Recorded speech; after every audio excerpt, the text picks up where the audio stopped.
So Carter Hall was initially built as a hotel back in 1929 by a guy named Paul Carter. So since it was built as a hotel initially, the building has a couple of interesting features. Most notably, it looks like a castle sitting up on top of the mountain up here. There's a giant mailroom downstairs. What used to be the largest ballroom east of the Mississippi, converted into our dining hall.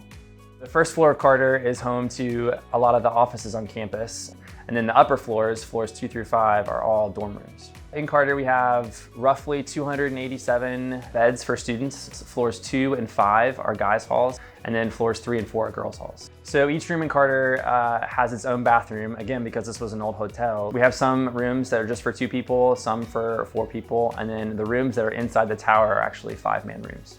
I love the hall life and the community here, and it is the biggest residence hall, so there's just lots of people to be around and be doing things with. One of my favorite events that is building wide is Carter Christmas. Carter Christmas, where each hall gets to decorate their hall, put their own spin on what they think their own hall's Christmas should look like. If you're a student out there looking for where to live on campus someday, definitely come by and check us out. Carter has some amazing perks, but also come here and look for the community that you want to plug into and that you want to pursue. Find people who are pursuing Christ well and gather with them, and Carter has that.